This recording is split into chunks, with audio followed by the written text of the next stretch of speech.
उनके मुनव्वर हसन के साथ कैसे रिश्ते थे?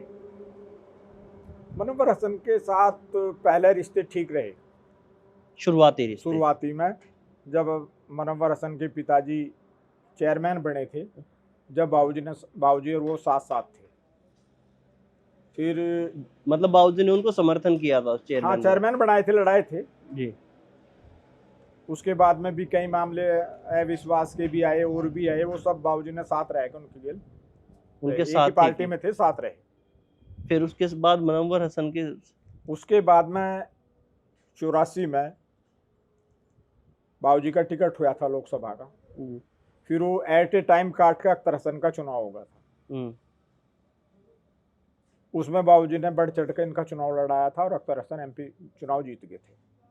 तो उसमें भी हुकुम सिंह जी ने उनका समर्थन किया था? समर्थन करा था। फिर बाबूजी ने चुनाव 85 में लड़ा, जो हाँ। नहीं, वो 89 में ही जब अगले चुनाव आए।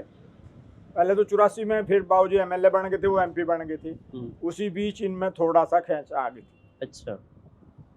फिर जब 89 में फिर अख्तर हसन का टिकट होगा था, लेकिन वो इनका टिकट काट के कांग्रेस से बशीर अहमद चुनाव लड़े थे। बाबूजी और बशीर अहमद एक साथ आ गए थे, ये विरोध में आ गए थे। अच्छा।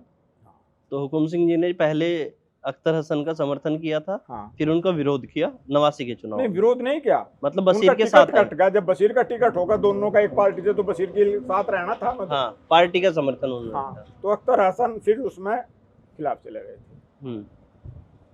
फिर 89 में चुनाव आया जो विधानसभा का और लोकसभा का, उसमें बशीर अहमद चुनाव लड़े। उधर से राजेश्वर बंसल लड़े थे निर्दलीय, और सफकत जंग लड़े थे जनता दल से। आखिर में चुनाव आ गया था बाबूजी में और राजेश्वर बंसल में। अख्तर हसन उनके साथ रहे थे। तो ये चुनाव में उसमें राजेश्वर निर्दलीय चुनाव जीत गए थे, बाबूजी चुनाव हार गए थे। चुनाव हार गए थे। हाँ। तब मुजफ्फरनगर लोकसभा होती थी? नहीं, कैराना ही थी लोकसभा जब। कैराना लोकसभा। हाँ, लेकिन मुजफ्फरनगर का पुरकाजी तक एरिया था। मुजफ्फरनगर पुरकाजी तक का कैराना में आता था। हाँ जी, हाँ। फिर 91 में मुनव्वर हसन लड़े, राजेश्वर बंसल लड़े और बाबूजी लड़े। फिर तीनों के बीच चुनाव हुआ। हाँ जी, उसमें फिर मुनव्वर हसन जीत गए थे।